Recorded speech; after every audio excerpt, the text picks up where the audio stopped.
Newsmaker Sunday with Fox 10's John Hook. Guys, you're wondering what the background is. We are going to make a complete departure today. We are going to talk about things from out of this world, UFOs. And since it's early in the morning, it's a great time to get off on a subject that many people, they're a little ticklish talking about it, frankly. But 36% of Americans, 80 million, believe UFOs exist, and a tenth believe they have spotted one. This is from a National Geographic poll. 17% said they did not believe in UFOs or unidentified flying objects, and nearly half of those surveyed said they were unsure. Put me in that category. I don't know what to believe. I believe there's life out there. I just don't know if we've been visited, but we're going to talk about it with two guys who were here for this massive UFO convention going on at Wecopa up in Scottsdale. Jeremy, is it Corbell? Yep. Jeremy Corbell is an investigative filmmaker. He's on the right of your screen. Ryan Sprague is a UFO journalist. Thanks for joining us. Thank you. Usually when you do a news program, and we have politicians on, we have guys on all the time, are the journalists skeptical or fairly open-minded about this subject? Well, you're a journalist. I'll let you. Yeah. That's a great question. I think as a journalist, it is your job to remain open-minded about the topic you're covering, especially when it comes to UFOs. There's such a broad spectrum of phenomenon that seems to be happening. Right. And I think by remaining open, that's when the journalists can really get to the core of the phenomenon and the people they're dealing with. Jeremy, let me ask you. It seems that this is broken down into out of 100% of sightings, and UFOs are only unidentified flying objects. That's all. Correct. We don't know what they are. It doesn't mean they're space aliens. They're just, we don't know what it is. It seems that when you break it down, the research I've done, 90% can be explained, and then you're left with 10% that can't really be explained very well. And that's where the rub is, right? You make a really good point. Your intro, this is not about belief. It's either true or it's not true. If one sighting in the millions of sightings from credible Americans, people that have walked on the moon, like Dr. Edgar Mitchell, right. astronauts, pilots, if even one of these sightings is real and it is in fact a craft of origin from somewhere other than Earth, just one out of the millions, then we have a real phenomena. Something's actually going on, but it's not a matter of belief. It's either true or it's not true. It can be an extraordinary belief until there's evidence. And so as an investigative filmmaker, that's what I try to do, is talk with people on the inside. Let me go through, and this stunned me, okay? I just want to run down this list of believers, okay? Richard Nixon, Jimmy Carter, Ronald Reagan, Mikhail Gorbachev, Professor Stephen Hawking.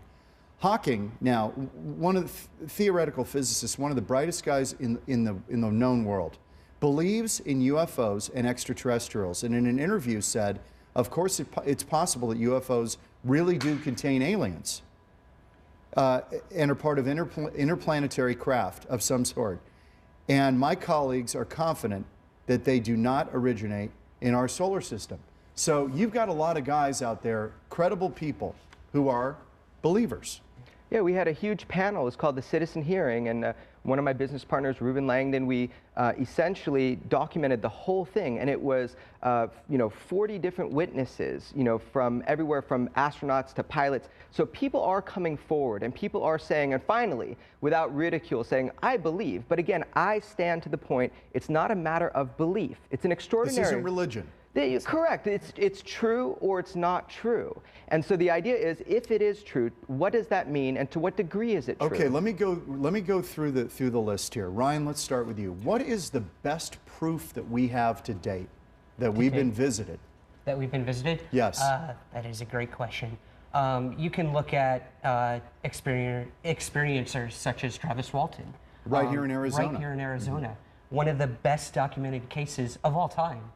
He says he was abducted. He says he was abducted. In northern Arizona. Yes. He's been put under polygraph tests. The other witnesses who saw this with him saw him literally be shot with a beam by a craft of unknown origin. were put under polygraph tests, and they all passed with flying colors. What's the best you've got, Jeremy? Yeah, the best evidence that I have, because man, I'm looking for it too. You know, I want the smoking gun either way. I mean, that's like, I have made some. Well, this is what we deal with. We need proof, right? Yeah, I've made some wild films. You know, I made a film called Patient 17 about a man who had an alleged implant that we removed physically, and I actually followed the whole process. Never thought I would do something like that. That didn't prove it to me fully, but I think what gives me the greatest sense of proof for myself to really, my imagination has been weaponized. And as a young child, it had been. I am so curious. I want to know. So the best proof that I have is essentially people of high credibility in positions to know have told me directly off camera and on camera that yes, it is true. There are intelligent life out there, that they are visiting our planet and engaging humanity. Now, I personally have no experience with that, but weight becomes heavy. Evidence becomes heavy over time. I don't have the luxury of disbelief, but what I do have is a camera, which is a passport into these stories. And they'll tell you the story. Yes, they will. You know, quick aside on Travis Walton. I was doing a story back in '94 on winter sports up on the Mogollon Rim. And a guy gave us a ride on a snowmobile who had taken Travis Walton out to the area where he had been abducted. He took him out with a film crew. And here's what he told me. He said, I don't know whether Travis Walton was abducted or not. He goes, but let me tell you something. Travis Walton believes he was abducted. He said, I can tell you that for certain. Because as we got closer to where he was abducted, he started freaking out and actually demanded at one point that they stop and turn around. He got so agitated. People pass polygraph tests on the people aren't lying. There's millions and millions of Americans that are seeing things in the sky that defy all known physics, and that's the important and interesting aspect. We had it happen here, the Phoenix Lights. Correct. Can I show you that story here? I would love to see this. This is tape number 2. Yeah, this is one of the best known cases. Tape number 2, the Phoenix Lights. This is the way the lights looked over Phoenix at about 10 o'clock last night. This was our report 8 years ago, the day after the Phoenix Lights appeared. There have been multiple descriptions, but the people up in northern Arizona saw lights that were distinctly red. Major sighting here on the 13th of March. Weird happenings in the skies over Phoenix recently. This, a new documentary film based on the book The Phoenix Lights by Lynn Kitai, MD. She's a Phoenix doctor. I actually pushed my entire professional life aside for 4 years in search of an answer. What really happened that night? Some believe the state of Arizona was visited by a parade of alien spacecraft, at least one of which was a large triangular vessel seen by thousands of people. There was this huge formation of lights, V formation of lights. The next thing you know, it was in a V shape. And most UFO stories, they always talk about being round ships, but this was a big black triangle. After months of saying nothing, the Air Force came up with their explanation, claiming it was flares in the sky that night, like these, dropped over the Barry Goldwater bombing range southwest of the valley. But Dr. Lynn Kitai's sightings began from her Paradise Valley home 2 years earlier, in 1995. Both my husband, who's also a physician, and I, with no interest or knowledge in this topic at all, witnessed a very close sighting to our home. 3 amber orbs appeared outside their home's window. I did get photos of it, wondered for 2 years what we saw, had no idea. Then came March 13th, 1997. The availability of witnesses was extraordinary. Also featured in the documentary, UFO investigator Michael Tanner. I was responsible for putting together the timeline and the whole summary of the events that took place on March 13th, 8 years ago. The various sightings were reported that night from Kingman to Prescott, through Phoenix, down to Tucson, over a span of more than 4 hours. The intent seemed to be clearly to demonstrate that they possess a technology that's so far in advance of our own that there's literally no contest. Military sources tell Tanner that fighter jets from Luke Air Force Base did intercept the lights in the sky, as many eyewitnesses reported. One officer we ran across said, without giving his name or allowing us to reveal his name, said it was the worst night of his military life. It was sheer pandemonium at Luke Air Force Base. A topic explored in Kitai's documentary, where another officer comes forward. I don't believe they're flare. I don't believe they're conventional aircraft. I don't believe they're the military testing top secret craft. I'm learning that this is happening worldwide.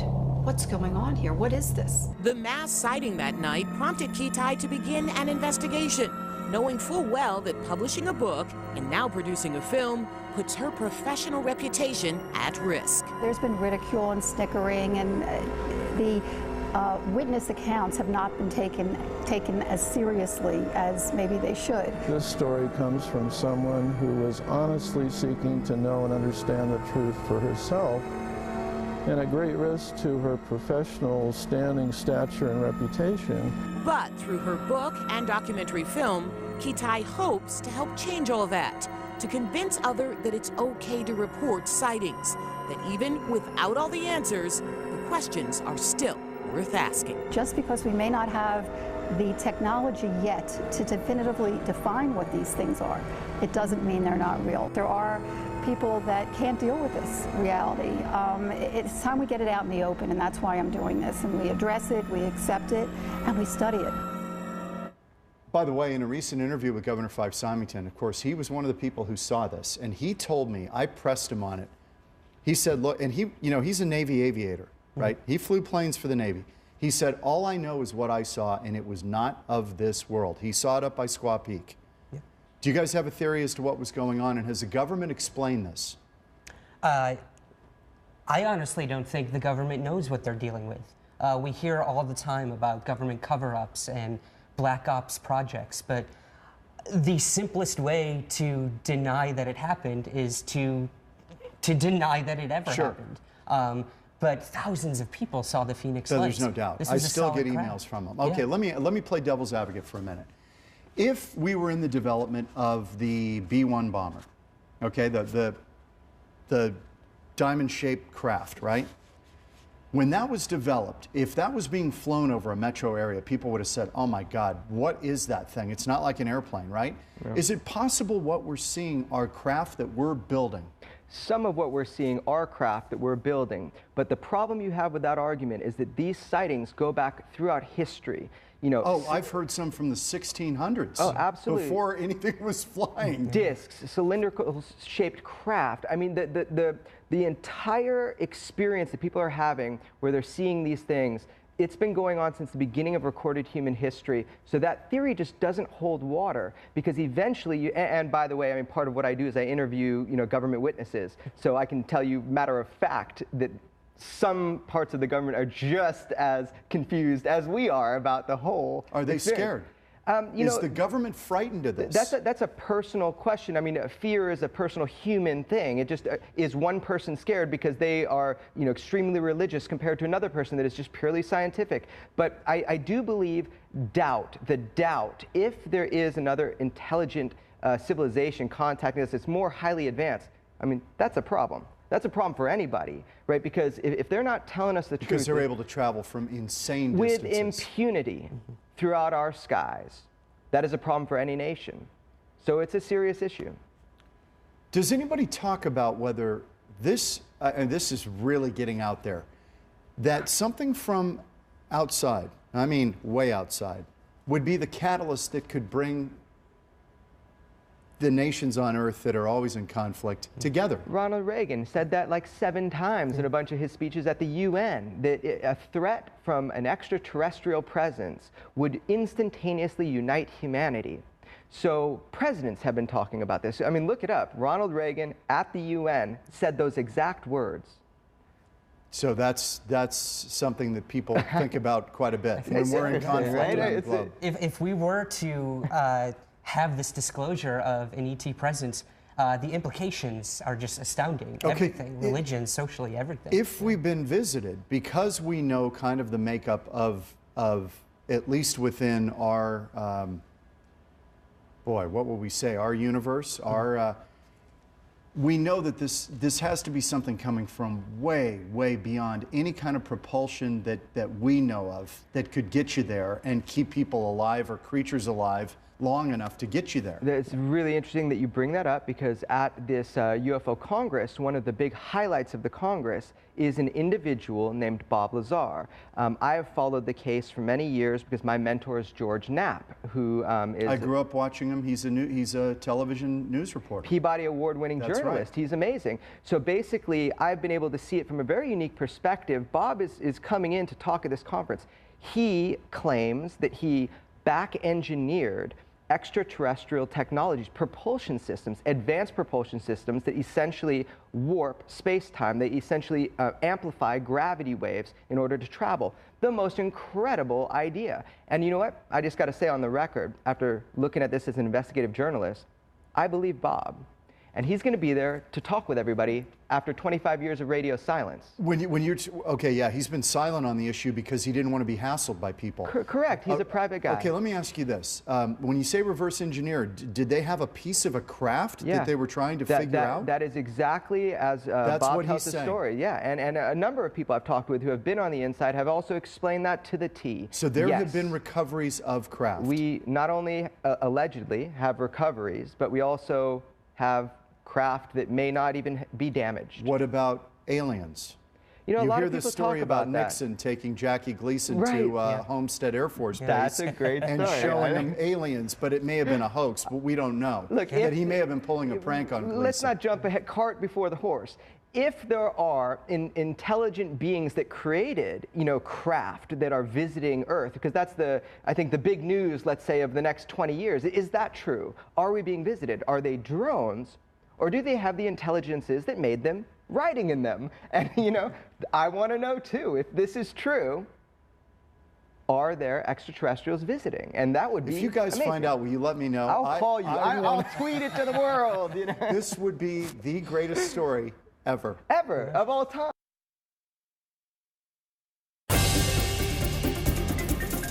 All right, you may think I've lost my mind, but I'm having a ball with these guys. This is Jeremy Corbell on the right. He's an investigative filmmaker. Ryan Sprague is a UFO journalist.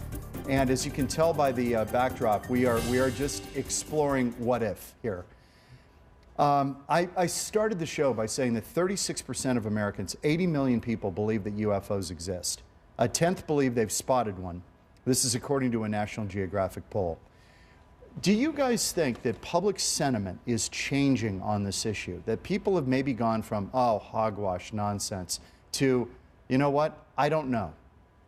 Is that happening? Yeah, I can see it happening every day, especially within the mass media. It's astounding how much it's changed and why do you the think acceptance. that is? Why is that? I think as we draw closer scientifically, I mean, we're discovering all these exoplanets. NASA is sending an unmanned, craft to Europa. These are opening up the possibilities of life elsewhere, whether it be biological. I have a theory as well. Yeah. I think as we get smarter, we start to understand how much we don't know. Yes. And I think that's playing into it. Yeah, and I think, my personal opinion on it is that when I started talking to people about this when I was like 13 years old, so, I don't know how many years ago, over 2 decades ago, people would almost laugh when you said extraterrestrials probably exist. The worldview has changed. Now we know all these exoplanets, trillions of star systems with habitable planets. So the whole paradigm has shifted. What's the next thing? And now you're going to be Contact. Exactly. You're going to be ahead 10 years right now. What would the big deal be? What is the biggest lie? Well, if these things are real, are they coming here? So that's the question. If we can kind of narrow in the discussion to that now, rather than extraterrestrials don't exist, okay, well, we just have the one planet out of trillions and billions that has life on it. Well, then the question about UFOs, okay, maybe the question should be, do you believe there's life out there? That's a whole different thing, and you probably have a lot more people who believe that. Well, I'm just saying that's the simple one that we should all be far beyond. We should be, just the science of it, the sheer numbers, we should be beyond that question. The question we should be asking is, okay, there probably is life everywhere, microbial and intelligent. Are they visiting here? And if so, what are the implications? Has anybody come up with a theory if we have been visited? Okay, I don't believe we have, but I'm keeping an open mind about it. If we've been visited, why have they not presented themselves in a more dramatic way and said, look, we come from planet X, here we are? Does anybody explain this? Sure. Yeah, I mean, there have been tons and tons of cases of these supposed beings who may not think we're ready. We may be on some sort of timetable of theirs. We have to sort of look at it as if they are coming from vast distances and they are this ahead of us, you know, technologically and perhaps intelligently, that maybe we haven't reached that potential to handle it. To handle it yet. I get We that. have enough issues to worry about on this planet. Okay. This is the last thing on a lot of people's minds, where it's one of the first on ours. Yeah, I got to chime in here on this because so one of my dear friends growing up is Rod Roddenberry. Eugene Roddenberry is the son of Gene Roddenberry. Yeah. So I interviewed him for this conference, and I have a piece that I'm going to be playing at the conference where he's weighing in for the first time on the extraterrestrial issue. I mean, which is weird. You figure he'd weigh in sooner.